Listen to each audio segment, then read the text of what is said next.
So, hi, my name is Hazel Costigan, and as Armias alluded to, I'm a researcher in Teagasc, which is based in Ireland. So, Ireland has been tasked with reducing its greenhouse gas emissions by 51% by the year 2030. And within that, each sector has been given its own specific targets. So, the target for agriculture is to reduce our emissions by 25% by the year 2030, with a view to achieving climate neutrality by the year 2050. So, Teagasc has developed a roadmap to 2030 to highlight some of the different technologies that we may implement and the stages at which they may be implemented. So the first phase is to implement, I suppose, already available technologies such as reducing age at slaughter in our beef herd and reducing our artificial fertiliser output. The second phase looks at using almost ready technologies, which is focused, I suppose, predominantly on the use of feed additives during the winter housing period. And the third phase looks at using early stage technologies, which are very much still under research. And that's predominantly the use of feed additives in grazing animals and breeding low methane emitting animals. So in terms of our emission share then, methane accounts for a huge proportion of our agricultural greenhouse gas emissions. So 74% in total, with 65% of that being from enteric fermentation.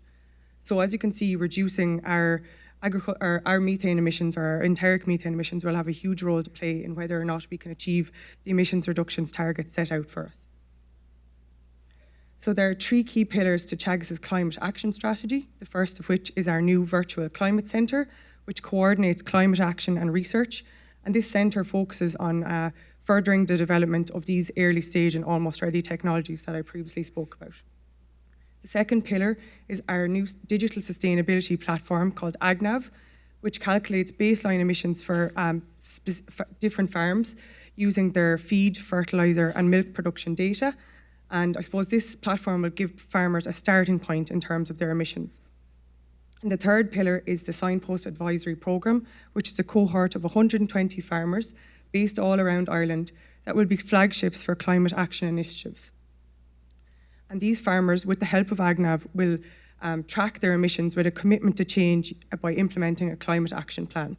And the goal is to increase the number of signpost farmers to 50,000 by the year 2030. So this is just the user interface of our new AgNav programme.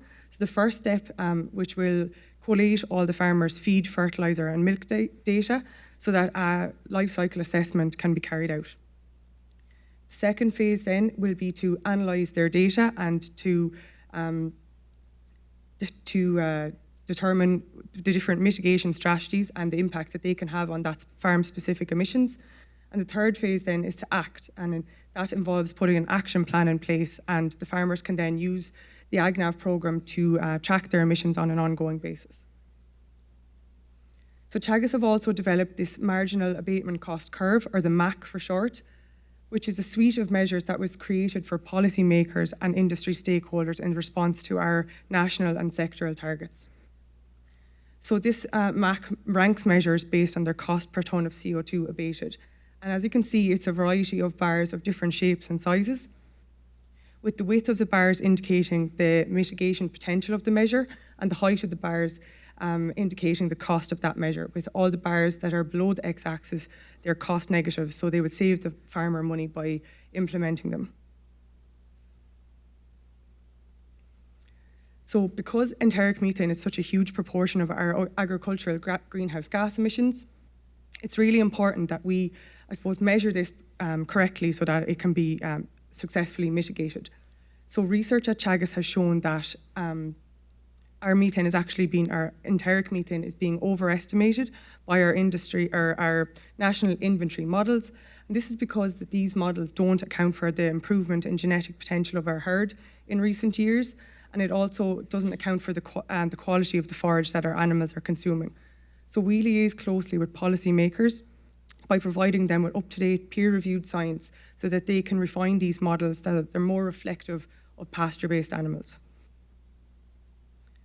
In terms of methane mitigation then, one of the strategies that we would advise farmers to do is to improve the genetic potential of their herd using the economic breeding index. using the economic breeding index because it was previously suggested that if cows were producing more milk, that they would also be producing more methane, but recent research at Teagasc has shown that this is not the case.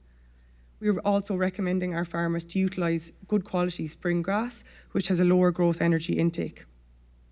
We are also recommending a continued reduction in the age of slaughter of our animals. It's currently at 26 months of age, but we're hoping to get this down to between 22 and 23 months by the year 2030. Manure additives may be fed or may be utilised to reduce manure methane by 96%. And of course, we have a big focus on the use of feed additives. So there's a couple of different feed additives that have been tried and tested in our beef herd. The first of which is Trinop or Bovaer. So a recent study in which the Trinop was incorporated throughout the perennial ryegrass, throughout a TMR diet, resulted in methane reductions of 30% relative to the control. And this is comparable to research in international TMR feeding systems. And a second study was undertaken in which a calcium peroxide-based feed additive, which is produced by an Irish company, was fed to beef steers, and that achieved emissions reductions of 28%. And this was when the additive was top dressed onto the silage, perennial ryegrass silage diet twice daily. However, when this additive was fed to grazing animals, the methane mitigation reduced to 20%, and I suppose there was potential effects on intake in this study. So future research on the use of the calcium peroxide additive should include optimization of delivery. In terms of feeding additives to grazing cows, then there's considerably more challenges. Our cows have a high proportion of grazed grass in their diet, with only a couple of kilos of concentrates fed per day when the cows visit the milking parlour. So there's considerably less opportunities for additive supplementation in our systems. So the first study that we did was back in 2022, and we pulse-fed Trinop to grazing cows twice daily on exit from the milking parlour. So for 2.5 hours after the additive was supplemented, there was a 30% reduction in enteric methane, and that's similar to what's been seen in indoor feeding systems. However, after the 2.5 hours had elapsed, their methane reverted to that of the control. So over the full day then, there was only a 5% reduction in enteric methane. So I suppose what this study highlighted to us was there's huge issues in terms of the practicalities of feeding these additives on pasture-based systems, and that further research on the use of Bovaer or Trinop in grazing systems should focus on a slow release mechanism. So for most of the year, our cows are outside grazing. They're housed during the winter, which coincides with the non-lactating period. But often for a couple of weeks, either side of the winter housing period, cows are housed by night and they're grazed by day. It's kind of an on-off grazing situation. So that's what we wanted to simulate in one of our most recent studies.